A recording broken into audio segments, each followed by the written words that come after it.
한국 퀴어 신학 아카데미 팟캐스트 퀴신팟.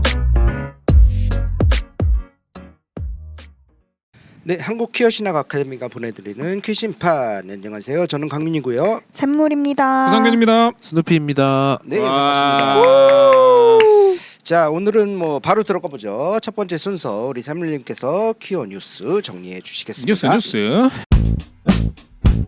Q News Collection. 네, 첫 번째 소식은 저번 화에서 역사로 들으셨던 소식입니다. 도널드 트럼프 미국 행정부가 미국 성소수자 운동의 발상지인 뉴욕 맨해튼 그리니치 빌리지의 스토널 기념지에서 성소수자를 상징하는 무지개 깃발을 개양을 중단했습니다. 국립공원관리청은 우리가 관리하는 깃대에는 미국 국기와 의회 또는 부처에서 승인한 기타 깃발만 개양하며 예외는 제한적이라면서 깃발 개양에 대한 모든 변경 사항은 해당 지침과 일관성을 유지하기 위한 것이라고 밝혔습니다. 오바마 전 대통령은 2016년 스토널 인, 크리스토퍼 공원, 인근 거리 등 항쟁이 일어났던 부지를 국립기념물로 지정했습니다. 성소수자 관련 유적이 미국의 국립기념물로 지정된 것은 처음이었는데요. 무지개 깃발이 철거된 날 오후부터 스토널 인에는 깃발 철거에 항의하는 이들이 모여들었습니다.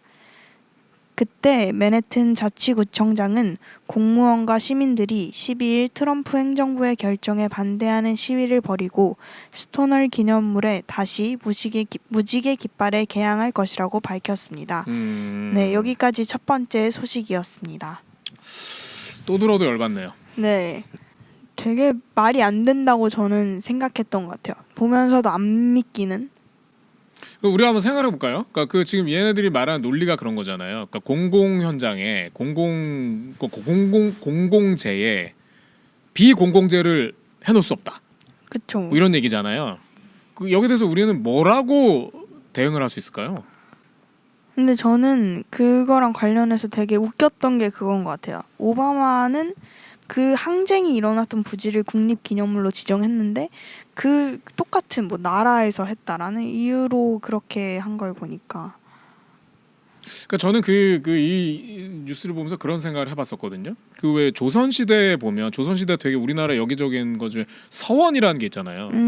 도산서원 이런 거. 네. 그러니까 서원은 우리가 다 알고 있지 않습니까?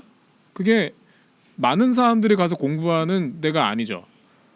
그러니까 누구나 갈 수 있는 데가 아니죠. 그러니까 지역에서 꽤나 괜찮은 집안 애들만 가서 공부하는 데잖아요. 그러니까 서원이라는 건 일종의 우리로 치면 뭐라고 해야 됩니까? 그 사립대 같은 그런 개념이죠. 당시 국립대가 이제 성균관이고 뭐 이런 개념이잖아요. 그러니까 이렇게 보면 서원이라는 게 우리가 국가적 유적으로, 그러니까 공공재로 얘기할 가치가 있습니까? 아까 지금의 미국 행정부가 얘기했던 논리로 하면 이거 소수들 거잖아. 그러니까 공공의 자리에 이렇게 꽂지 마. 그러니까 전 국민의 게 아니잖아. 이렇게 말하는 거잖아요, 논리가. 근데 아까 말씀드렸듯 그러면 국가유적, 우리가 얘기하는 이게 국가의 오래된 문화유산이다. 그럴 때 서원이라는 건 다수 국민하고 아무 상관도 없는, 당시에 아마 뭐 인구 퍼센테이지로 하면 5%도 안 되는 사람들 중에도 거기에 몇몇 특정 공부하는 사람들이 향유했던 건데, 그럼 이거를 우리가 지금의 대한민국의 공공재라고 인정을 할 수 있어요? 안 되겠죠. 근데 그걸 우리가 그렇게 볼 수 있는 이유는 뭡니까? 그게 어떤 부분에 가치가 있냐 없냐, 사회적 가치, 공공적 가치가 있냐 없냐를 따지는 거지. 네. 그러니까 기계적으로 해가지고 몇 명이 쓰냐 아니냐 이것만으로 따질 수 없는 가치잖아요. 그렇지 않나요? 맞아요. 네.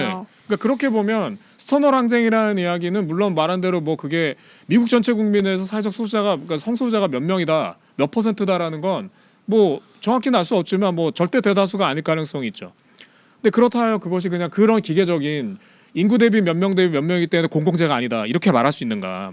그러니까 그게 미국이라는 나라에서의 정신 문화나 문화적 가치 속에서 굉장히 유용하다. 그러니까 공공적 의미가 있다. 사회적 진보에 있어서. 그런 건 당연히 국가가 기념해야 되는 거죠. 맞죠. 그러니까 우리가 좀 그런 얘기들을 할 수 있으면 좋겠다는 생각이 들었어요. 동의합니다. 한국에도 그런 동일한 문제일 거기 때문에. 그러니까 차별금지법 얘기할 때 반대하는 이유가 뭡니까? 소수가 소수자니까 네. 이 얘기 하잖아요. 맞아요. 같은 생각 좀 하면서 굉장히 안타까운 마음인 겁니다. 맞아요.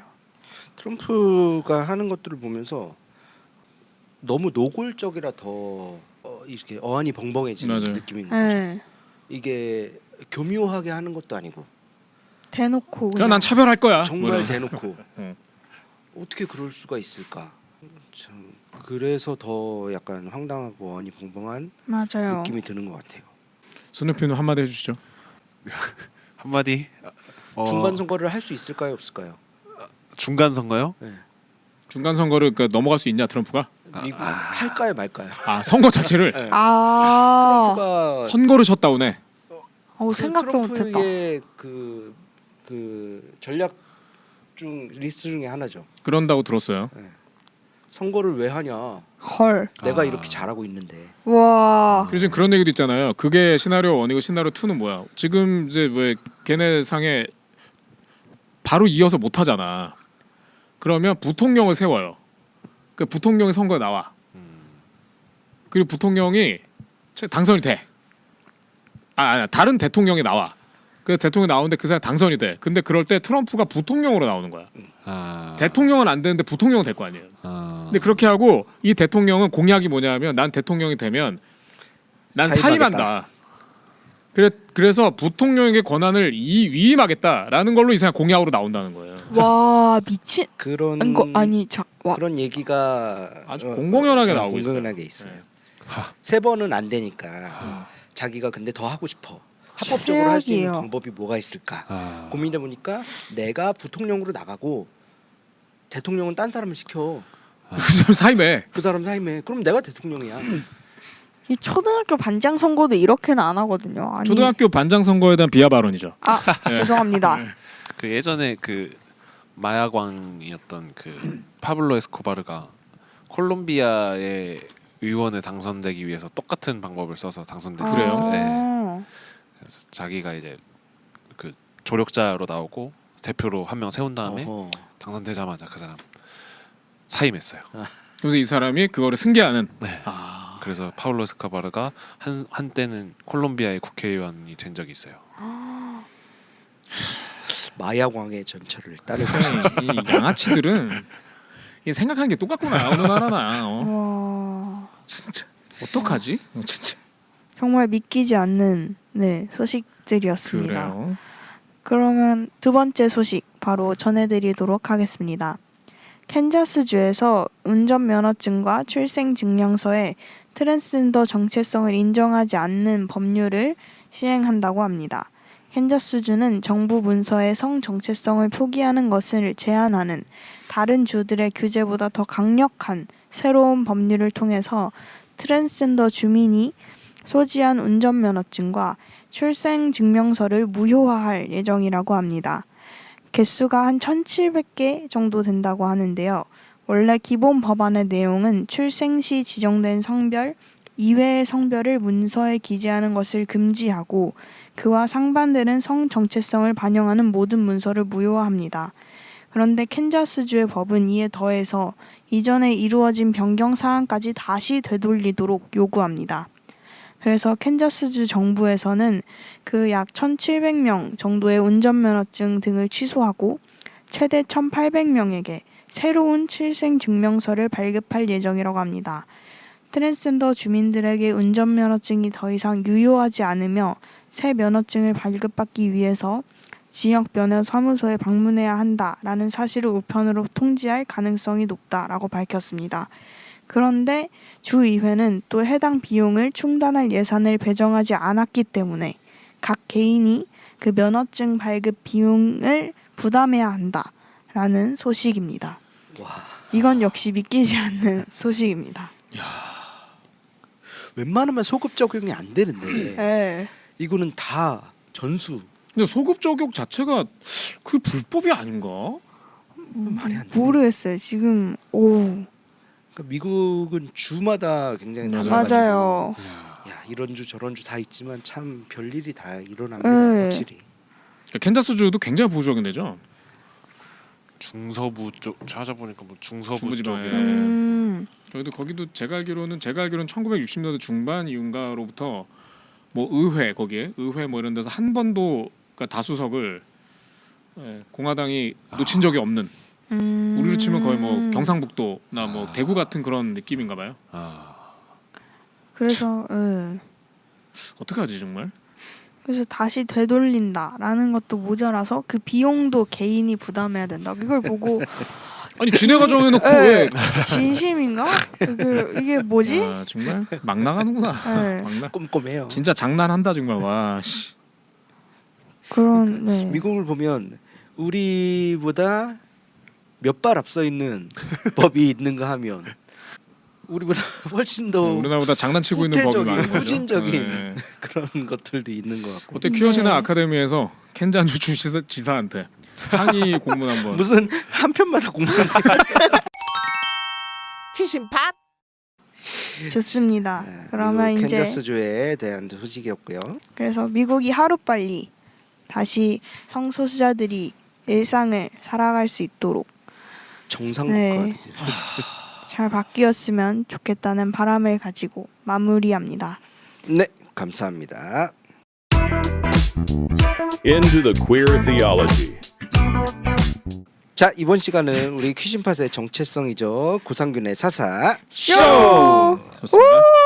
지난 시간 우리 독일의 그런 퀴어 신학을 네. 소개해 주셨는데 맞아요. 오늘은 조금 더 디테일한 내용을 그렇습니다. 전해 주신다고 약속해 주셨습니다. 기대됩니다. 예, 얼마나 디테일할지 모르겠습니다만 아무튼 뭐 최대한 해보도록 하겠습니다. 혹시 여러분 지금 방송을 들으시는 분들도 한번 생각해 보십시오. 지난번 컨텐츠에서 제가 독일의 신학에 퀴어 신학에 대해서 큰 흐름이 두 개가 있다 이런 말씀드렸는데요. 혹시 여기 계신 세 분께서도 혹시 기억나는 거 있으십니까?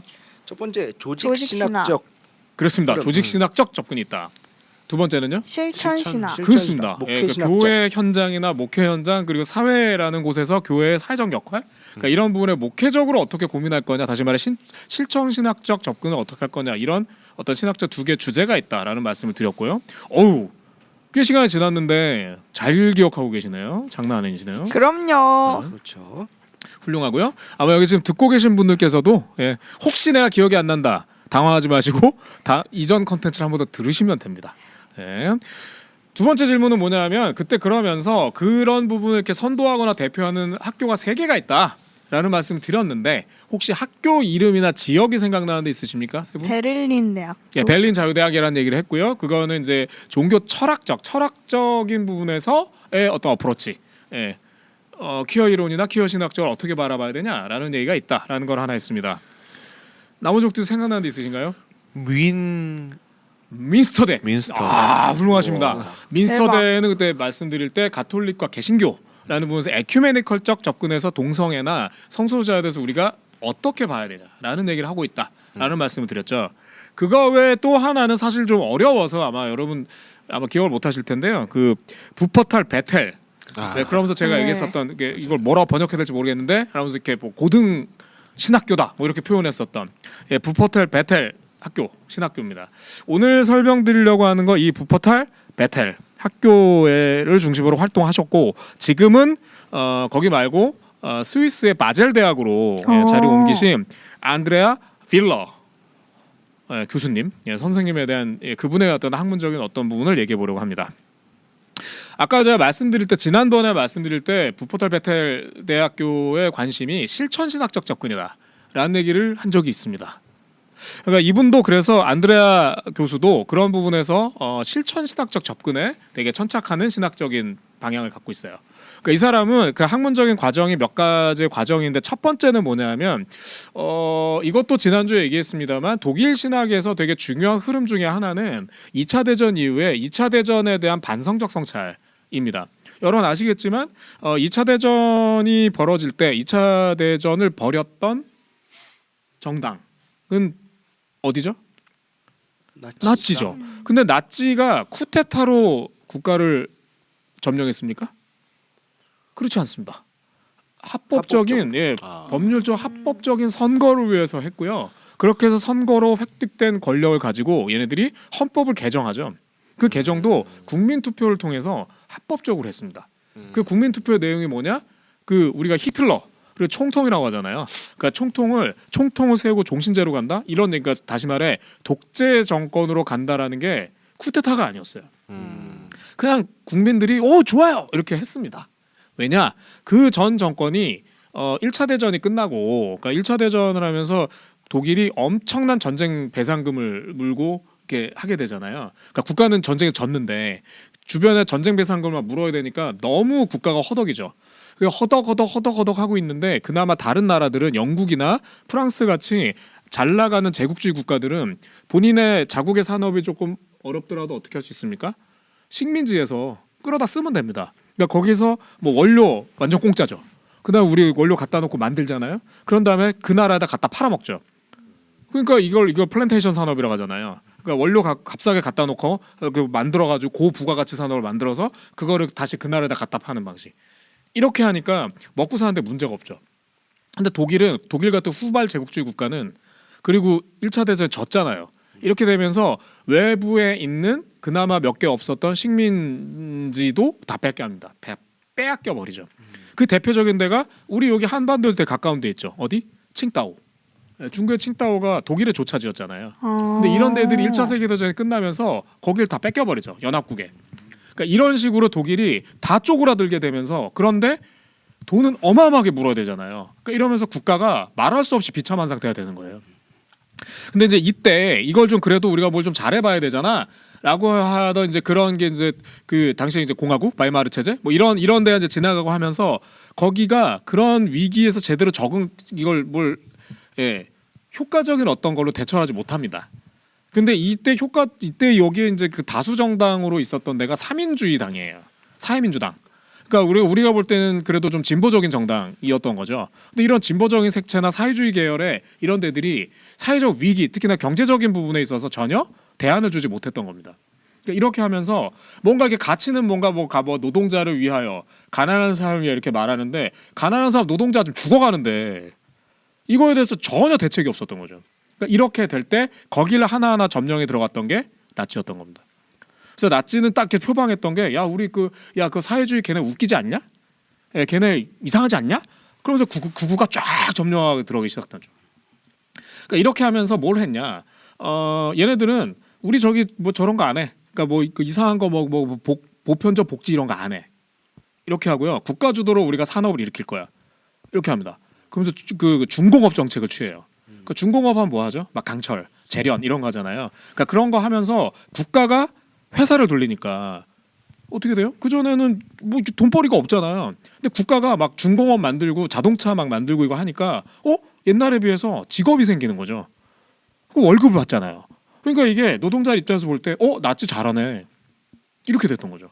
그러면서 여기가 막 열광합니다. 독일 국민들이 여기 잘하네 이렇게 됐던 거죠. 그러면서 이 사람들이 이제 대중적 지지를 얻잖아요. 그러면서 대외적으로도 말하기 시작합니다. 뭐죠? 전쟁 배상금 안 내 씨. 배째라네. 네, 배째 안 내. 우리 돈 없어. 히틀러 정책들이 그렇게 한 거죠. 그러니까 이게 아까 우리가 좀 전에 얘기할 때 너무 말도 안 되는 얘기를 막 하니까 어이가 없잖아요. 네. 트럼프가 하는 것처럼. 히틀러가 전쟁 배상금을 내기로 국제적인 그 협약을 맺은 거잖아요. 근데 안 내. 배째. 이러고 배째라는데 어떡하지? 배를 어떻게 째야 돼? 이게 당황한 거예요, 사람들이. 그러니까 그래? 그럼 니네 원하는 게 뭐야? 돈 줄여줘. 뭐 밀어줘. 막 이렇게 하니까 그래 그럼 밀어주면 내 거야? 이러면서 그렇게 막 얘기를 한 거예요. 그러니까 독일 국민들이 볼 때 어때요? 옛날에 바이마르 공화국 이런 거는 맨날 끌려다니고 근데 나치야 장난 아닌데 이렇게 된 거예요. 그러면서 점점 그러니까 나치는 사실 그 민헨이나 이런 쪽에 지방 정부의 의회를 점령하는 정도 수준이었거든요. 근데 이렇게 되면서 이게 중앙 정부를 막 석권하기 시작했던 거죠. 이럴 때 슬프지만 독일 교회도 여기에 넘어가 버립니다. 그래서 독일 교회 차원에서 히틀러의 정책을 저건 하나님의 뜻이다 라고 막 선언하기 시작해요. 다 그러면서 이제 히틀러가 존신총통이 되면서 독일 제국을 선언하죠. 그러면서 독일 교회도 제국교회라고 자신들을 칭하기 시작합니다. 그러니까 우리가 한국 기독교 교회 협의회 이런 거 있잖아요. 그거를 독일 제국교회 뭐 이런 식으로 말해요. 이렇게 하면서 그 히틀러의 주요 정책들을 우리로 치면 교회들의 총회 있죠. 총회에서 그거를 교회법으로 동의하기 시작합니다. 끔찍하지만. 그 대표적인 게 유대인 몰아내고 유대인 수용소에 보내고 성소수자 막 차별화 이런 거 있잖아요. 진짜. 그런 걸 독일 제국교회 법으로 다 이렇게 찍기 시작. 아까 캔자스 법과 비슷한 거죠. 그렇게 하는 게 독일 교회가 그렇게 막 열렬하게. 예, 그래서 히틀러를 뭐 그 중에 어떤 인간들은 히틀러를 구세주라고 표현하기도 하고 예, 이런 일들이 벌어졌던 겁니다. 근데 그럴 때 독일의 이제 몇몇의 이제 사람들이 그건 아주 극소수 교회죠. 그런 이들이 이건 아니야라고 말했는데 전혀 독일 국민들이나 교인들한테 지지를 얻지 못합니다. 그러면서 까이죠. 저 새끼도 이상하다고. 그래서 그렇게 까였던 사람들이 자기네끼리 이제 몇몇 한 줌도 안 되는 이런 사람들이 모이면서 아무도 우리를 알아주지 않아도 우리는 하나님 앞에서 우리의 신앙을 고백하고 우리의 길을 간다라고 하면서 고백교회 운동을 벌이기 시작합니다. 예, 그런 대표적인 분이 본해퍼 뭐 이런 분들인 거죠. 근데 이제 그분들은 이제 정말 한 줌도 안 되는 그러면서 이제 본해퍼 목사님은 형장에서 사살당했고 그러니까 뭐 이런 식으로 다 가는 거죠. 아주 처절한 운동을 하는 겁니다. 근데 그러면서 2차 대전이 끝나죠. 그러면서 사람들이 이제 갑자기 전쟁의 광기에 몰려 있다가 정신을 차립니다. 우리는 뭘 했던가 그동안? 우리가 왜 이랬지? 뭐 이렇게 되는 거죠. 그러면서 이제 사회적으로는 어떻습니까? 뭐 어떤 에른스트 블로흐 뭐 이런 사람들은 좀 희망의 뭐 반성을 기반하고 희망의 뭐 신학, 희망의 철학을 말하기도 하고요. 뭐 아도르노 뭐 이런 사람도 뭐 어떤 뭐 우리가 뭐 뭘 못했다 뭐 사회적으로 우리가 왜 우리가 광기에 대해서 극우라는 광기를 우리가 제어하지 못했던가 뭐 그런 얘기하면서 그렇게 얘기하죠. 극우는 민주주의의 상처다. 그러니까 우리가 극우를 맞상대하려고 하지 말고 사회가 민주적으로 건강하면 극우는 낄 수가 없다. 뭐 이런 거죠. 그러니까 뭐 이런 얘기들은 반성적 성찰이 일어날 때 독일 교회도 반성합니다. 우리가 다 미쳤었구나. 그러면서 우리가 정말 잘못했다라고 하면서 그 신학 자체를 되게 반성적 성찰을 하게 되죠. 그 반성적 성찰은 본인들이 버렸던 것에 대한 반성이 첫 번째고 두 번째는 신학적인 반성. 그러니까 신학적 반성의 기반은 뭡니까? 그 유럽에서 소위 말하는 합리주의, 근대 본편적 합리주의라는 부분에서 소위 자유주의 신학이라는 게 싹트죠. 근데 거기에 어떤 핵심적 가치는 뭡니까? 인간의 이성은 훌륭한 거예요. 비이성적인 게 정말 상태가 안 좋은 거, 메롱인 거고 이성은 훌륭한 겁니다. 그래서 이성을 갈고 닦으면 우리는 어디로 가요? 유토피아에 이를 수 있어요. 이게 자유주의 신학이죠. 근데 그 경도하고 믿었던 인간의 지성이 뭘 했죠? 2차 대전을 벌이고 사람을 죽여버리고 이 짓을 한 거잖아요. 그래서 아니구나. 인간이 그렇게 믿을 존재가 아니었구나. 이렇게 하면서 우리가 하느님 앞에라는 얘기를 다시 하게 되는 거죠. 그러니까 그런 부분에서 그 말씀드렸던 독일 신학의 반성적 성찰은 그렇게 출발합니다. 지금 말씀드렸던 그 얘기가 너무 길었는데요. 이 사람이 왜 이런 거를 하게 됐는지라는 거를 좀 설명해 드리려고 한 겁니다. 빨리 얘기하면 안드레아 빌러는 그러니까 그런 부분에서 입각해서요. 현대 사회 속에서 일단 독일이 갖고 있는 그런 반성적 신학을 기반했고 그런 부분에서 국제적인 부분에서의 어떤 반성이라는 걸 가지고 신학화합니다. 그래서 이가 했었던 게 그 남아프리카 공화국에서 있었던 아파르테이트, 그러니까 인종차별이라는 현상을 놓고, 그러니까 그 현상 속에서도 사실은 그게 기독교적인 거였잖아요. 백인이 왜 흑인을 차별해도 되는가? 그거잖아요. 네. 그러면서 그게 이제 뭐 샘족이 어쩌고 막 이런 얘기 막 말 같지도 않은 얘기가 뭐 이랬던 거 아닙니까? 그러니까 그런 부분에서 교회가 왜 그런 잘못을 저질렀던가? 이렇게 하면서 그럼 우리가 이것을 어떻게 반성하고 어떻게 화합을 하는, 그러니까 백인과 흑인이 혹은 다양한 인종이 어떻게 공존할 수 있는가 신학 속에서라는 얘기가 안드레아 교수의 사실 첫 번째 신학적 작업이었어요. 근데 이 작업에서 이제 이 사람이 출발하면서 첫 번째 선항돼야 되는 건 뭐냐? 지배자가 권력을 갖고 있는 존재가 약자를 내리눌렀잖아요. 폭력을 행사하고. 그러니까 이게 이제 사회적인 참사이기도 하고 사회적 폭력이죠. 근데 그런 부분에서 우리가 이걸 인지해 교회가. 그럼 그다음 뭐 해야 되죠? 첫 번째 뭐 해야 되죠? 사과? 그렇죠. 예, 자복해야 되고 반성해야 됩니다. 그래서 그런 부분을 어떻게 할 거냐? 이거를 이제 이는 피해자가 겪었던 약자가 겪었던 고통을 인지해야 한다. 그리고 그것을 치유해야 되는데 그 사회적인 고통을 어떻게 치유하냐? 그거는 철저한 반성과 철저한 징계다. 이런 거죠. 그러니까 우리나라 생각해 볼까요? 우리가 계속 세월호 참사에 대한 얘기를 계속 하게 되는 이유가 뭐죠? 제대로 그때에 그러니까 그때 대통령은 자기가 컨트롤 타워가 아니라고 주장하고 말 같지도 않은 사회였잖아요. 근데 그럴 때 정확한 단죄도 되지 않았고 정확한 사실관계 규명도 그 순간에 되지 못했죠. 그러니까 이러다 보니까 계속 어떤 이들의 마음이 아픔에 남아 있고 사회적으로 계속 뭡니까? 무슨 막 막 이상한 어떤 그 음모론 같은 게 막 계속 예, 맞아요. 사람들을 막 흔들고 이렇게 되는 거죠. 그러니까 그럴 때 정확하게 명징하게 확인되고 단죄가 이루어지고 그리고 사과하고 이런 치유가 있었다면 그렇게 되지 않았겠죠. 그러니까 이런 부분에서 안드레아 교수는 사회가 공존하려면 여러 가지 존재가 공존을 일단 이전에 있었던 것에 대한 극복이 필요한데 그 극복을 전제하는 건 성찰과 사과, 그 반성, 철저한 반성을 통한 치유의 과정이 필요하다라고 말했고 그리고 그 다음에 이제 이어지는 거는 그러면서 사회적 애도가 굉장히 필요하다. 이것을 기반하고 다음으로 가야 된다라는 얘기를 이제 하기 시작해요. 굉장히 우리 동의되는 얘기죠.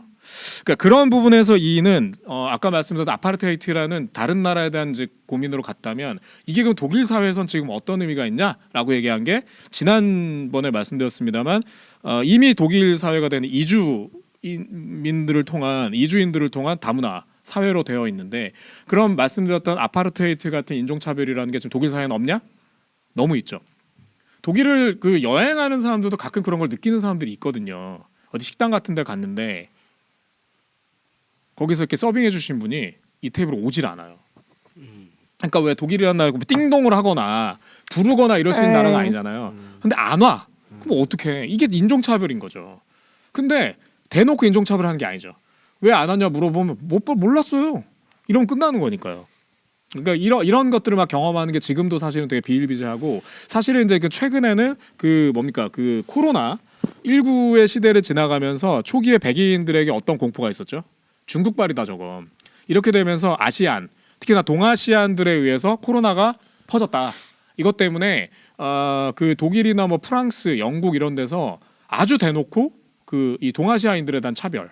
그러니까 제가 아는 분 중에 독일에 KBS 특파원으로 가신 분 실제 얘기를 들어봤는데 특파원이니까 나가서 취재해야 되잖아요. 이렇게 하고 있는데 그 프랑스 그 좀 이렇게 부유한 제7구 뭐 이런데 부유한데 거기서 이제 프랑스 하면 어떻습니다. 요즘 이 얘기를 하고 있는데 어떤 할머니 이런 분이 옆에서 계속 따라가면서 니네 왜 여기 왜 왔어? 빨리 가.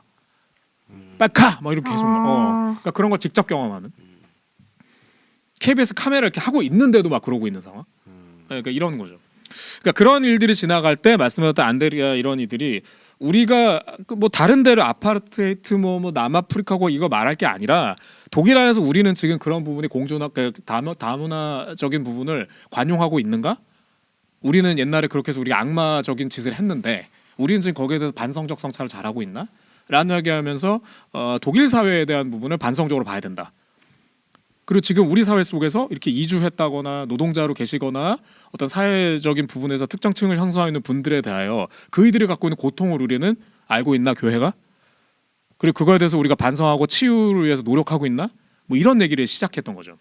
그러면서 그거에 대해서 우리 교회가 해야 될 일이 뭐냐라는 얘기를 했고 그런 부분의 연장선상에서 사회적 소수자로서의 성소자라는 부분을 얘기하기 시작한 겁니다. 그래서 우리가 지금 봐야 되는 어떤 사회적 소수성에 대해 일단 성소수자라는 영역이 분명히 있고 그러니까 그런 부분에서 우리가 다양성이라는 부분에서 교회가 과연 수용하고 있는가?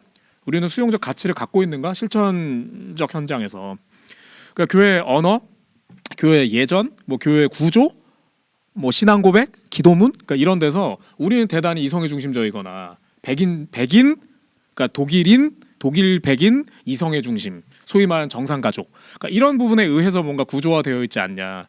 그래서 이런 부분을 가지고 살펴보고 첫 번째 해야 될 건 교회가 성소수자를 포함한 사회적 소수자에 대한 고통에 천착하고. 그리고 그런 부분에서 내리누르거나 폭력을 저질렀던 게 있다면 누구보다도 앞장서서 거기에 대해서 우리가 사과하고 그리고 그것을 통해서 치유로 나가거나 애도로 갈 수 있는 방향을 우리가 열어야 된다 신학적으로. 그러면서 그 어떤 애도의 장을 교회가 마련해야 된다. 라는 얘기로서 실천신학의 장은 그러니까 실천신학적 교회의 역할은 아까 말씀드린 그런 사회적 애도의 장으로 가야 한다라는 얘기를 했었던 거고요. 그런 부분에서 또 하나는 이분이 아까 말씀드렸던 지금 보면 그 여러 가지 어떤 그 연구의 어떤 층위들이 있었잖아요. 인종적인 문제, 사회구조적 문제 뭐 있었죠. 그러니까 그런 부분에서 성소수자 이슈 혹은 뭐 퀴어적 이슈 이뿐만이 아니라 거기에 인종차별, 뭐 사회적 구조적, 경제적 문제 이런 얘기를 가지고 연령적 문제 그래서 이걸로 교차적으로 해서 사회의 어떤 그 소수자들이 갖고 있는 다층성 그러니까 이게 바로 우리가 갖고 있는 다양성이야. 그러니까 누구에게나 우리가 이런 다양성이 있고 그렇다면 그런 다양성을 인정하는 것. 근데 기존의 교회는 어떻습니까? 다양성보다는 되게 단일성을 얘기하고 그러니까 기독교인이냐 아니냐, 뭐 하나님 아버지 뭐 이러면서 이렇게 단일한 어떤 걸 얘기했다면 지금은 오히려 교회가 그런 부분에서 이 언어를 이렇게 다양하게 열어야 되는 것이 아니냐라는 얘기를 하면서 이 얘기를 많이 이렇게 확장하고 계신 분입니다. 말씀드렸던 그러니까 그런 과정을 시작해 지금 바젤 대학교에 계신데 되게 흥미있는 건 바젤 대학교는 역사적으로 어떻죠? 아까 얘기한 고백교회 운동을 주도했던 분 중에 하나 칼바르트가 있었고 칼바르트가 썼던 되게 기념비적인 저서가 뭡니까? 교회 교의. 네, 그렇습니다. 키르헤 도그마티크. 그 교회 교의학을 완성하는 게 바젤 대학교에서 했고요. 그러니까 그러면서 그이가 우리가 갖고 있는 어떤 전기 바르트, 뭐 후기 바르트, 뭐 이런 얘기를 합니다만 그가 썼던 이야기 속에서 그의 신학적 핵심은 사실 그러니까 교회로 이의 언어가 그냥 교회로 끝날 문제가 아니라 말씀드렸던 사회적인 어떤 겁니다. 그러니까 그 자신이 했던 거를 그냥 조직신학론 이렇게 쓰는 게 아니라 교회학 이렇게 썼던 건 이 교의 즉 조직신학을 교회 즉 이것을 실천하는 영역에서 어떻게 구현할 건데 라는 얘기를 했었던 거고 그 구현의 원 배경은 뭐냐? 우리가 이런 잘못했잖아. 그러니까 이런 부분에서 우리가 하느님에 대해서 어떻게 고백해야 되는데 이런 얘기였던 거죠. 그래서 그 칼바르트의 교회학의 핵심으로 가면 인간에 대한 어떤 동경, 그러니까 인간이 되게 잘났어라는 자유주의에 대한 총부정으로 갑니다. 그렇게 하면서 우리가 오직 하느님에게 뭔가를 해야 돼라고 얘기하게 되는데요. 그러니까 이런 전이해가 없는 상태에서 칼바르트의 얘기를 보면 어때요? 대단히 보수적으로 느껴지죠. 그렇잖아요. 인간 뭐 그거 아니고 뭐 오직 하느님께 이렇게 말하니까 그거 되게 보수적이네. 그러니까 우리나라에서 바르트 공부했다 하는 분들 중에 요따위로 얘기하는 분들이 사실 많이 계세요. 근데 사실 이런 바르트의 절반도 이해를 못하는 언어입니다. 그러니까 바르트가 오직 하느님 이렇게 말하는 건 뭐죠? 그 전에 인간이 저질렀던 악마성에 대한 반성입니다. 그거는 하나님을 오직 하나님만 다른 거 다 필요 없어요. 이런 어떤 그 부흥사 짓을 하고 있는 게 아니고요. 그동안 우리가 인간이 뭔 짓을 해왔니? 근데 거기에 대해서 우리 반성 안 할 거야? 이렇게 하면서 그 반성의 가능성은 교회적 언어로 뭐라고 할 수 있죠? 하나님께 돌아가자. 이런 얘기했던 거죠. 그러니까 이건 그냥 갖고 있었던 어떤 우파적 얘기가 아니라 이것을 통해서 우리가 사회를 갱신하자, 교회 갱신하자라고 했었던 언어로 봐야 되는 거죠. 그래서 본인이 썼던 조직신학을 교회학이라고 말했던 겁니다. 그러니까 바젤 대학이 사실은 그런 부분의 실천신학적, 그러니까 사회적 부분에서의 실천신학적 전통을 갖고 있는 데고 지금 안드레아 교수가 이제 그곳에서 본인의 학문적 작업들을 계속 이어가는 건 그런 부분의 맥에 이어지고 있다. 그러니까 독일에서의 지금 퀴어 신학은 그런 부분에서 말씀드렸던 실천신학적 기풍이 강한 것은 그런 본인들이 갖고 있던 반성적 성찰 속에서 일환으로 진행되는 것은 아닌가라는 것으로 이야기를 마무리하겠습니다. 그 지금 소개해주신 분과 그리고 그가 속한 대학이 독일 내에서 주류인 것이죠. 그러니까 막 절대 주류라고 볼 수는 없습니다만, 근데 우리가 알고 있게 그 독일은 또 한편으로는 독일도 아주 철저한 그 지방분권화 국가잖아요. 주의 영향이 되게 강하고, 그러니까 우리나라처럼 서울대가 다 대빵이고 이런 게 아니기 때문에 이 지역에 있는 학교들이 지역에선 되게 중요한 거점이에요. 그러니까 그게 그렇다 그래서 막 베를린이 짱인데 어디 다른 데가 거기는 이렇게 지잡되고 이런 게 아니기 때문에, 그러니까 우리가 이름을 알 정도의 대학이라면 이미 거기서는 지역에선 학문적 거점이라고 봐야 되는 거죠. 되게 역사 있고 되게 의미 있는 뭔가 흐름을 받아서 하고 계신 것 같아서 흥미로웠습니다. 그렇습니다. 저도 그렇게 생각하고 있습니다. 그 두 갈래 중에 우리는 두 번째 갈래에 대해서 주류 교회가 아닌 조금 주변화된 단체들, 시민 단체에서 하고 있는 것 같은데, 그런 첫 번째 통렬한 반성에 대해서는 우리나라엔 아직 이제 없는 흐름 같네요. 그렇죠. 그러니까 주류 교단들이 반성을 하지 않고 있고, 그렇다고 주변부에 있는 이제 그래도 신앙을 가지고 이런 운동을 하고 성소수자의 인권을 대변하는 이들도 그런 반성을 얘기하기는 약간 맞습니다. 애매하기도 하고. 저도 그 말씀에 지극히 동의하는 것은, 그러니까 뭐 우리가 다 뭐 이미 상식적으로 알고 있지 않나요? 대한민국에서 개신교, 뭐 한국 교회사 학교에서 뭐 배우시거나 듣거나 할 때 흔히 뭐 얘기합니까? 민족 대표 33인 중에 약 절반 정도 되는 사람이 개신교인이었다. 뭐 이런 얘기하면서 뭐 그리고 뭐 지역에서 뭔가 뭐 계몽하고 뭐 이런 얘기 많이 하잖아요. 맞아요. 그런데 우리가 정확히 알아야 되는 건 팩트로 알아야 되는 건 민족 대표 34인민을 개신교가 조직했습니까? 아닙니다. 천도교가 조직했습니다. 맞아요. 네. 천도교가 조직했는데 개신교를 이렇게 많이 해준 것은 개신교 교도들이 그때 교세가 막 늘어나고 많기 때문에 거점. 거점으로 역할을 그러면서 우리가 함께 합시다라고 하면서 천도교가 자리를 만들어 준 거예요. 그러니까 그 만들어 준 게 어디까지의 존재하면 당시에 유교 있잖아요. 네. 그러니까 유교도 거기 민족대표 33 중에 들어가요. 소수지만. 근데 그 들어가는 이들을 들어가게 해주기 위해서 날짜를 변경하기도 하고 그런 역할들을 합니다. 개신교가 한 게 아무것도 없어요. 그런 거에서 자리만 지킨 겁니다. 그러니까 이게 팩트예요. 근데 이런 얘기를 전혀 한국교회에서는 하고 있지 않죠. 그리고 뭐 신사참배는 말할 문제도 아니고 여러분 아시겠지만 일제강점기 마렵에 있었던 대한 그 조선 그리스도교 총회에서 했던 결의 중에요. 교회가 돈을 모아가지고 한국 신민으로서 한국군을 지원해야 된다. 라고 아주 총회가 돈을 모아서 전투기를 3대인가 만드는 돈을 바칩니다. 와. 그러니까 이런 일을 되게 많이 해요. 그리고 이제 이화여대를 만든 뭐 어떤 뭐 이런 분들이 막 썼던 거에서 막 가세 징용가세 막 이런 거 쓰고 했던 그런 무수한 이야기가 있지만 한국교회사에서는 다루지 않죠. 네. 예. 그리고 뭐 그 다음엔 어떻습니까? 소위 말하는 그 이제 처음에 만들어진 우리 제일공화국 자유당은 뭘 했죠? 기독교 이름으로 독재를 자행했습니다. 그러니까 이런 이 무수한 이야기가 개신교는 거기에 대해서 한 번도 사과한 적이 없습니다. 공식적 거기에 말씀하셨던 어떤 선각자적 소수들이 사과하고 이렇게 한 적은 있지만 교회가 교단 차원에서 그런 것에 대해서 참여하거나 했던 적이 없죠. 그럼 이 안드레아 교수님이 했던 이론에서 원 스텝부터 지금 안 되고 있는 겁니다. 성찰, 반성 안 되고 있죠. 그러니까 애도도 될 수 없고 갱신도 될 수 없습니다. 이게 안 되니까 소수자의 연대 공존으로 나아갈 수가 없는 거죠. 그러니까 그런 부분이 필요하다고 봐요. 한국교단 교계의 큰 숙제네요. 큰 숙제입니다. 네.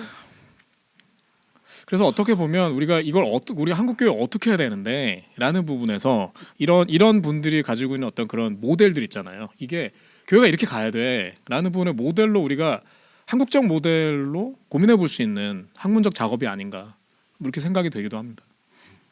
되게 어려운 것 같아요. 한국에서 이걸 누가 할 수 있을까? 가능은 할까? 뭐 이런 생각이 계속 드는 것 같아요. 아 그런 분 중에 이제 반드시 하셔야 될 분은 그 중학교 때부터 신학을 섭렵하시고 이런 샘물림 같은 분이 이제 너무 동의합니다. 그렇습니다. 다음 순서는 샘물림 활동을 기대하면서 사사쇼 마무리하겠습니다. 수고하셨습니다. 감사합니다. 감사합니다. Recall the Q history. 자, 이번 시간은 제가 준비한 순서고요. 오늘은 지난 시간에 이어서 프라이드 플래그 관련해서 조금 더 이야기를 나눠보고자 합니다. 오늘은 이 깃발 자체의 변천사에 대해서 한번 살펴보고자 합니다. 언제 만들어졌다 그랬죠? 기억하시나요? 1970 70. 78년이요. 정답. 좋습니다.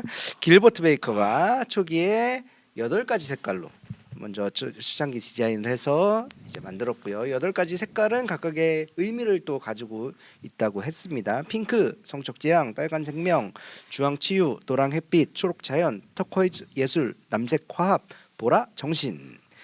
그런데 이 초창기 모델 깃발이 표준화되는 작업이 진행됩니다. 이듬해 1979년 2가지 이유로 색상 2가지가 빠지게 됩니다. 첫째는 제작상의 이유, 현실적인 이유죠. 핑크색 천을 구하기가 어려웠대요. 그래서 핑크 색깔이 빠집니다. 그리고 두 번째 시각적 대칭, 이제 가로등에 걸 때 가운데 색깔이 보이지 않는다. 혹은 프라이드 퍼레이드에서 양쪽에 3가지 색깔을 배치하고자 해서 한 가지 색깔이 빠지게 됐다. 뭐 이런 이유로 인해서 터코이즈와 남색깔이 합쳐져서 로열 블루로. 그래서 현재 우리가 흔히 통용하고 있는 6가지 색깔의 프라이드 플래그 깃발 표준화가 이루어집니다. 이 깃발이 조금 변화를 갖게 됩니다. 2017년입니다. 이름하여 필라델피아 프라이드 플래그로 변합니다. 어. 여기에 이제 유색인종 성소수자의 존재를 가시화를 위해서 필라델피아시에서 처음으로 도입을 했는데 깃발 상단에 검은색과 갈색 그게 그래서 들어간 거구나. 두 가지 색깔이 추가됩니다. 음. 이 두 가지 색깔의 의미는 무엇이냐? 검은색은 에이즈로 사망한 성소수자를 추모하고 또 흑인과 유색인종 성소수자를 상징합니다. 갈색은요, 흑인을 제외한 기타 유색인종 성소수자, 라틴계, 아시아계 원주민 뭐 이런 성소수자들 등을 상징하는 색깔입니다. 그래서 이 두 가지 색깔, 검은색과 갈색, 이 추가된 기가 만들어지게 되죠. 2017년에. 이 깃발이 다시 한번 업그레이드가 됩니다. 2018년입니다. 이번에는 이름하여 프로그레스 프라이드 플래그입니다. 다니엘 퀘이사라는 사람이 디자인했고요. 기존 6색깔 깃발 왼쪽에 하늘색, 분홍색, 흰색, 갈색, 검은색 총 5가지 색깔이 이렇게 화살표 모양, 삼각형 모양으로 맞아요. 이렇게 자리 잡게 됩니다. 그렇죠. 그래서 세로로 걷는 걸 봤을 때는 꼭지점이 이제 아래로 향하게 삼각형 5가지 색깔이 있고 세로로 6가지 색깔이 있는 그런 모양으로 디자인되게 되는데 요 색상들의 의미도 또한 있습니다. 하늘색, 분홍색, 흰색은 트랜스젠더 깃발의 색상입니다. 맞습니다. 하늘색은 소년, 분홍색은 소녀, 흰색은 논바이너리를 상징하는 색깔이고 갈색과 검은색은 아까 설명했던 대로고요. 그래서 요 프로그레스 프라이드 플래그가 지난 시간에 설명드렸던 2016년 스토널 주변 연방부지의 프라이드 플래그가 개양된 이후 2024년 한번 바뀌었다고 설명을 드렸었는데 요 디자인으로 바뀌게 됩니다. 그러니까 2024년에 기존 6색 플래그에서 프로그레스 프라이드 플래그로 바뀌게 되는 것이죠. 그래서 그렇게 교체되는 역사와 함께 변천사였습니다. 듣는 분들에게는 이제 파일 링크를 하나 올려드릴게요. 여기서는 함께 여러 가지 이 이외에도 플래그가 굉장히 많더라고요. 맞아요. 알아보니까 그래서 그거를 하나씩 살펴보면서 한번 이야기를 나눠보도록 하겠습니다. 저희는 지금 패드로 같이 보고 있습니다. 그래요. 첫 번째 익숙한 것이죠. 네. 동성애자 혹은 성소수자를 포괄 상징하는 깃발입니다. 그 다음 이것은 뭘까요? 양성애자를 양성애. 상징하는 깃발입니다. 양성애자란 무엇이죠? 여성과 이분, 네. 둘 다 이성애나 동성애를 모두 다 포괄할 수 있는? 뭐 설명을 이렇게 하더라고요. 2가지 이상의 성별의 성적 끌림을 느끼는 성적 지향이라고 합니다. 양성애자를 상징하는 깃발이고요. 요건 뭘까요? 살짝 보였어요. 저는 못 보긴 했는데 알고 있다. 아니요 모르겠어요. 살짝 본 걸 뭐죠? 범성애자. 네, 범성애자를 이제 상징하는 깃발입니다. 범성애자란 뭘까요? 그 성별에 상관없이 끌리는. 맞습니다. 성별에 상관없이 사람에게 연애적 아하. 끌림을 느끼는 지향이라고 합니다. 자, 그다음 플래그 이야. 뭘까요? 이거 논바이러니? 무성애? 오, 어? 정답. 아이. 무성애자. 대박. 무성애자 상징 깃발입니다. 무성애자는 뭐죠? 누구에게도 성적 끌림을 느끼지 않는 성적 지향입니다. 자, 그다음 이건 뭘까요? 트랜스젠더. 플래그요. 네, 맞습니다. 트랜스젠더. 트랜스젠더는 뭐라고 설명을 할 수 있을까요? 성별 이분법적인 지정 성별에 속하지 않는? 뭐라고 설명해야 될지 모르겠네요. 이렇게 설명을 하네요. 태어날 당시 지정받았던 자신의 지정 성별과 일치하지 않는 사람. 지정성을 일치하지 않는다. 이렇게 설명을 하더라고요. 자, 그다음부터는 조금 어려울 수 있습니다. 야 이건 난 모르겠다. 와 이거 저는 이거랑 무성애랑 섞인 건 본 적 있는 거 아닌가 모르겠어요. 요거는 젠더 퀴어를 상징합니다. 아, 그래요? 아, 젠더 퀴어는 뭘까요?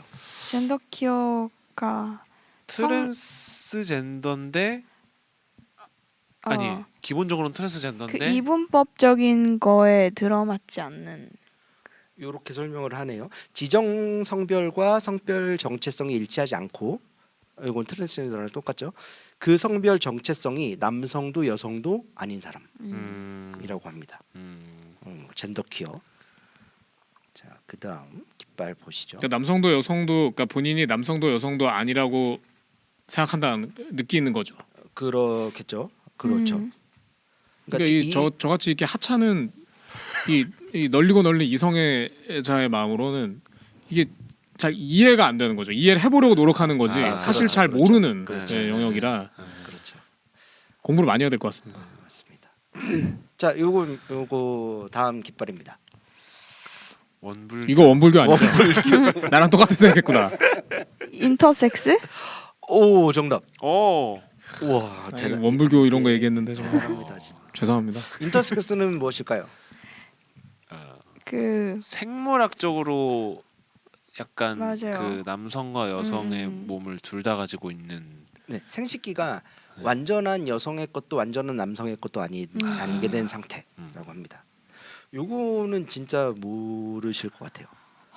아, 이건 약간 진짜 논바이러리? 아니에요. 아니에요. 아니에요. 아 뭐지? 이 퀘스천널이 단어도 처음 들어봤어요. 저는 힌트 없어요? 힌트를 뭐라고 드릴 수가 없어요. 몇 글자예요? 5글자예요. 5글자? 글자 뭐지? 요거는 정답을 말씀드리고 한번 놓고 얘기하죠. 뉴트로이스라고 합니다. 뉴트로이스. 아, 오, 들어보셨어요? 네, 전혀 아는데 모르겠습니다. 설명을 못 그러니까 하겠어요. 나도 어떻게 말을 못 하겠다. 이렇게 설명하네요. 자신의 성별 정체성을 여성도 남성도 아닌 제3의 성으로 정체한 사람. 제3의 성으로 나는 제3의 성이야. 이렇게 뉴트로이스라고 합니다. 젠더 퀴어에서 뭔가 한 발 더 나간 느낌이네요. 약간 그러니까 젠더 퀴어 하위 개념이 굉장히 맞아요. 많은 것 같아요. 음. 젠더 퀴어의 맞아요, 하위 맞아요. 개념들 조금 더 세분화된 하위 개념들이 많은 것 같아요. 아 그렇구나. 그 내추럴과 트로이구나. 그러니까 프랑스어에서 삶. 그러니까 자연스러운 게 삶. 아 그래서 이것 그러니까 소위 말하는 기존의 이게 아닌 제3의 이런 개념인 거군요. 아 자, 다음 깃발입니다. 이거랑 이건- 이거랑 좀 다른 거죠. 다른 거예요. 이건 처음 봐요. 처음 봐요 저도. 그리고 세트로 이렇게 돼 있습니다. 아이고. 같이 알려주세요. 설명해주세요. 데미걸 그리고 아. 이거는 데미보이입니다. 데미걸 데미보이. 데미걸 데미보이 뭐라고요? 설명 못해. 자, 이 데미걸 이겁니다. 특정한 성 정체성에 100% 해당되지 않는다는 느낌. 근데 부분적으로 여성의 젠더를 느낀 데미걸. 반대로 이거는 부분적으로는 남성의 성으로 느낀 데미보이. 근데 그 소위 말하는 정형화된 남성은 아닌 것 같아. 이렇다는 거죠. 특정한 예. 성 정체성의 100%는 아니다. 음. 하지만 이렇게 이쪽이 많다. 뭐 그런 느낌인 것 같아요. 그러니까 데미는 프랑스어로 절반이군요. 부분. 프랑스어 원래 모르니까 이게 참. 프랑스어에서 많이 그러네요. 하셔야 되네요. 자, 그다음입니다. 전 살짝 보였어요. 저는 못 봤는데 모르겠습니다. 살짝 본 거 뭐죠? A 젠더요. 네, 에이젠더. 에이. 에이젠더는 뭐죠? 성 정체성이 그 정해지지 않아 없는 에이스. 뭐라고 A. 자신이 성별이 없다고 생각하는 성별 아. 정체성이라고 합니다. 에이젠더. 이건 그다음에 처음 봅니다. 이것도요. 이것도 무슨 젠더예요? 한 글자. 팬젠더? 오, 맞아요. 오, 역시 와, 역시 진짜. 발군이야. 될 역시 사람은 그럼 뭘 달라, 해도 달라. 다르구나. 무슨 말씀이세요? 그는 중학교 때부터 신학을 섭렵하시고 팬젠더는 뭐죠? 팬젠더는 위원장님? 뭔가요? 뭘까요? 모르겠어요. 위원장님이 설명해 아는 것 주세요. 같은데 지금. 자, 빨리 얘기해 주세요. 아니요, 전 저희를 모르겠어요. 위해서 알려주십시오. 아니요. 팬젠더는 이렇다고 합니다. 모든 성별의 성별 정체성을 갖고 있는 젠더. 이거는 이제 생물학적 개념이 아니라 심리적 개념이라고 합니다. 나는 모든 성별 정체성을 가지고 있어. 그러니까 이런 팬젠더라고 합니다. 근데 모든 정체성을 갖고 있다는 것을 어떻게 모든 것을 가지고 있다고 느낄까요? 와 놀랍다. 다음입니다. 뭐지? 이것도 전 처음 봐요 사실. 부끄럽지만 처음 봅니다. 저도 처음 힌트 요거는 흔하죠. 이 단어 자체는 굉장히 익숙한 레즈비언? 단어입니다. 아닙니다. 아 뭐지? 설명해 드릴게요. 안드로진. 안드로진 상징 깃발입니다. 그래서 남성성과 여성성이 합쳐진 성별적 표현 그리고 특성을 가진 사람 안드로진. 그럼 아까 말씀하셨던 인터섹스하고는 어떻게 구별이 됩니까? 인터섹스는 생물학적인 생물학적인 개념이 좀 더 생식기가. 네. 완전한 여성도 남성도 아닌 안드로진은 안드로진은 표현적인 남성성과 여성성이 합쳐진 성성. 아까는 생물학적, 이건 네. 성성. 그런 것 같아요. 그래요. 표현이나 수행 아니, 같은 정체성 것들이 부분에 조금 그게 더. 그게 왜 그게 막 어디서 이렇게 일반 쓸 때는 두 개를 같이 쓰기도 하는 것 같아서 그런 네. 것 같아요. 그렇죠. 깃발은 굉장히 세분화한 그렇군요. 자 다음 깃발입니다. 모르겠는데요. 이것도 무슨 젠더입니다. 땡땡 젠더. 땡땡. 젠더. 땡땡. 파워 젠더. 파워? 막 나간다. 막 한다 진짜 막 던진다. 슈퍼 젠더 이런 거 없나요?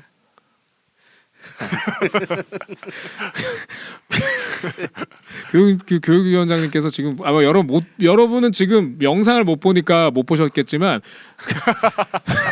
슈퍼젠더 딱 듣는 순간 약간 말 같지도 않은 소리 하고 있다는 표정.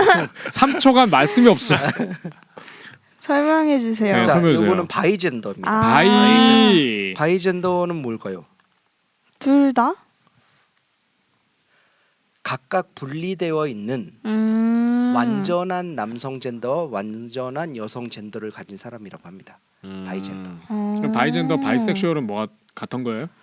바이젠더는 성 정체성의 개념이고 바이섹슈얼은 조금 더 지향에 가까운 개념일 그래요. 겁니다. 그렇군요. 그다음 깃발입니다. 아직 많이 남았습니까? 아니요, 별로 안 남았어요. 아유 저 봐버렸어요. 네. 뭐였죠? 저 못 봤어요. 젠더 플루이드라고 네 써있어요. 맞습니다. 젠더 플루이드. 젠더 플루이드 뭘까요? 그 이렇게 때에 따라서 유동하는 예. 그렇죠. 성 정체성이 고정적이지 않고 그렇지. 유동적으로 이제 전환되는 젠더라고 합니다. 다음 그러니까 이거 유동적으로 전환한다는 건 그러니까 내가 지금 느끼고 있는 성 정체성의 순간에는 그거에 천착한다는 거죠. 그쵸. 그러니까 아까 왜 내가 모든 존재하고 왜 사랑을 뭐 이렇게 지향점을 가져 이런 거하고 다른 건가요? 그러니까 그쵸. 그렇죠. 바뀐다는 것은 그런 거죠. 그 가능성이, 순간에는 높겠네요. 어디에 특정에 천착한다는 거죠. 그럴 어느 장소나 음. 만나는 사람이나 이런 거에 따라서 그래요. 얼마든지. 특정 순간에 그때는 어떤 젠더. 음. 하지만 그게 변화할 수도 있다. 뭐 이런 느낌 같네요. 그다음입니다. 이건 어디선가 좀 그러니까 많이 본 어디서 것 같은데. 봤는데. 이거 에이섹슈얼? 유명한가요? 아니, 모르겠습니다. 이렇게 낯익은 정답? 그러니까요. 정답은 논 바이너리. 논바이너리. 그래서 익숙했구나. 그렇구나. 그러니까 보긴 봤어. 그죠? 네. 논 바이너리는 뭐라고 설명할 수 있을까요? 난 진짜 무식하구나. 그 성별 이분법에 고정되지 않는. 이건 그렇죠. 조금 더 약간 저는 정치적인 의미가 많이 가미된 거라고 어, 느꼈거든요. 맞아요, 한편으로는. 맞아요. 근데 이게 왜 논바이럴을 상징하는 걸까요? 이 깃발이? 그거 아마 의미가 하나하나 찾으면 다 있을 거예요. 다른 있겠죠. 깃발들도. 그래서 논 바이너리 자신의 성을 특별히 정의하지 않고 기존 개념 중에 하나로 규정되는 것도 거부하고 그리고 기존의 성 역할 혹은 젠더 방금 정치적인 거라고 말씀하셨는데 즉 역할 혹은 젠더나 전통의 산물이 아닌 하나의 사람으로 여겨지기를 바라는 거라고 합니다. 좀 찾아봤어요. 노란색은 이분법적 성별 시스템 밖에 존재하는 사람. 흰색은 여러 성별을 동시에 가지고 있거나 포괄하는 사람. 보라색은 남성과 여성의 합쳐진 느낌. 검은색은 성별이 전혀 없다고 느끼는 사람을 상징한다. 마지막입니다. 이걸로도 이렇게 오래 얘기를 할 수 있구나. 훨씬 많아요. 그리고. 근데 진짜 요거- 무식하네요, 제가. 요거보다 훨씬 많은. 네. 자 마지막입니다. 요거는 진짜 처음 들어봤어요. 저는. 힌트.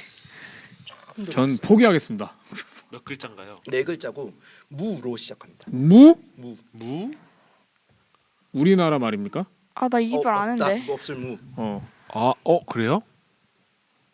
근데 다음 단어는 우리나라 단어는 아니에요. 어쨌든 무. 무로맨틱? 무섹슈얼. 오, 무로맨틱 정답. 나이스. 와, 역시 그는 무로맨틱. 그는 중학교 때부터 진짜. 무로맨틱 뭔가요? 무로맨틱 그 연애의 감정 그런 거를 그렇지. 그런 걸 느끼지 않는. 누구에게도 로맨틱한 네. 끌림을 느끼지 않는 로맨틱 지향이라고 합니다. 네. 그러니까 성적 끌림과는 또 다른 네, 느낌이라고 그 하네요. 지향도 많이 갈리거든요. 저는 처음 음. 봤어요. 그러니까 무성적 지향과 무로맨틱이 로맨틱이 네. 다르다는 것도 처음 알았고. 네. A 쪽에서도 되게 스펙트럼이 맞아요. A. 엄청나더라고요. 그래서 A 엄브렐라라고 통칭해서 맞아요. 부르기도 하고. 엄브렐라. 자, 이렇게 여러 가지 플래그에 대해서 살펴봤습니다. 여러분들도 한번 보시면 깃발 보시면서 따라도 재밌을 것 같네요.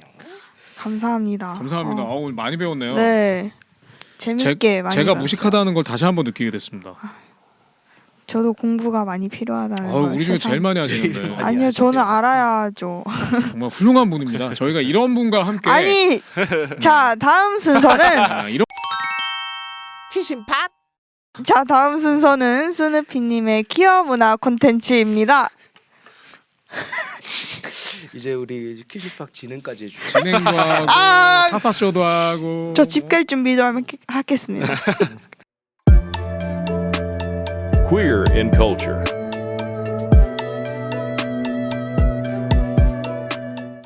빠르게 한번 진행해 보겠습니다. 영화를 한 편 가져왔는데요. 이거는 너무 유명해서 좀 보신 분들도 계실 수 있을 것 같아요. 제목은 달라스 바이어스 클럽입니다. 들어봤는데 보지 못했어요. 아, 그래요? 네. 그러면은 네, 한번 소개를 해드리겠습니다. 저는 좀 스포도 좀 하려고 합니다. 뭐 스포랄 것까지는 없지만 이 영화는 1985년 텍사스가 배경이고요. 주인공 론 우드루프라는 사람은요, 전형적인 이제 마초이자 동성애 혐오자였던 전기 기술자였어요. 근데 그 사람이 뜻밖의 사고로 병원을 찾았는데 병원에서 그 사람 보고 HIV 감염자다. 네 복균자라는 그 이야기를 하게 되고 또 동시에 시한부 30일 선고를 받습니다. 30일이요. 네, 그러니까 사실 에이즈 상태가 된 거고 꽤나 진행된 상태인 거죠. 그런데 이제 당시에 이제 그 유일한 그거를 조금 늦출 수 있는 방법은 AGT라는 약물이 있었는데 그게 독성이 너무 강했대요. 그리고 구하기도 힘들었대요. 그래서 이 론이라는 사람이죠. 론이라는 주인공은 멕시코로 건너가서 비승인된 AGT 말고 또 다른 비승인된 약물들을 이제 들여오기 시작해요. 그런데 이 사람이 이제 본인의 그거와 싸우기 위해서는 주변 사람들을 만나야 될 거, 자기 같은 사람들을 만나야 될 거 아니에요? 자기가 이제 혐오하는 사람들의 부류의 사람들을 만나기 시작하는 거죠. 거기서 트랜스젠더 여성인 레이언이라는 사람과 이제 손을 잡게 되고요. 자기가 이제 처음에는 그 사람을 엄청 혐오하던 사람이었지만 그 약을 이제 팔기도 하거든요. 그렇기 위해서 이제 팔고 보급하기 위해서는 그 퀴어 커뮤니티랑 이렇게 연결될 수밖에 없었던 거죠. 그래서 이제 이 론이 그 퀴어 커뮤니티와 함께 이렇게 손을 잡아가면서 이 정부의 감시를 피해서 월 회비를 얼마간 내면은 약을 무료로 나눠주는 달라스 바이어스 클럽을 이제 만듭니다. 그리고 이 과정에서 론은 자신을 유일하게 도와준 사람들이 그토록 자기가 혐오하던 퀴어들이라는 사실을 깨닫고 이 내면적인 변화를 일으키게 되죠. 그래서 이 론이라는 사람은요, FDA 미국 식품의약국과 제약회사의 압박 속에서도 그 환자들의 살 권리를 이제 이야기하고 법정 싸움도 하고요. 죽었어요. 근데 이제 선고받았던 30일보다 훨씬 더 긴 7년을 더 살다가 떠난다라는 이제 와. 이야기입니다. 그래서 이제 죽어가고 있는 사람에게 안 되라고 말할 권리는 누구에게도 없다. 이 론의 대사입니다. 영화 속 대사인데요. 이제 합법적인 시스템이 우리를 죽이려 할 때 어떻게 스스로를 지켰는가, 그것은 연대의 힘이다 라는 이야기를 전해주고 있는 영화입니다. 실화 기반인가요? 잠시만요. 저희는 바로 찾아볼 수가 있으니까요. 네. 검색은 네, 맞네요. 좋은 일입니다. 실화입니다. 그럴 네. 것 같네요, 느낌. 네네. 그런 것 같아서. 정말. 그런데 이제 조금 각색의 그거가 있다고 하긴 합니다. 네. 영화적 각색이 있다 하더라도 네네. 그렇군요. 그러니까 자기에게 뜻하지 않게 주어진 선물 같은 시간을 또 다른 사람을 위한 선물로 사용하다가 떠나게 된 네. 아름다운 이야기입니다. 네. 말씀해주신 대사가 되게 슬픈데 기억에 남는 것 같아요. 연대의 힘이라고 하는 게 되게 의미 있는, 뭔가 영화를 보다 보면 되게 울림이 깊을 것 같은 대사입니다. 영화를 빨리 봐야겠다는 생각이 더 드네요. 네. 어디서 볼 수 있죠? 이거는 여러 곳에서 볼 수 있는데요. 현재 쿠팡 플레이 쿠팡 광고하는 거예요? 아닙니다. 나락갈 뻔. 왓챠, 티빙, 뭐 웨이브 이런 티빙. 데서 지금 그래, 왓챠에 있을 것 같았다. 티빙에 있군요. 볼 수 있다고 합니다.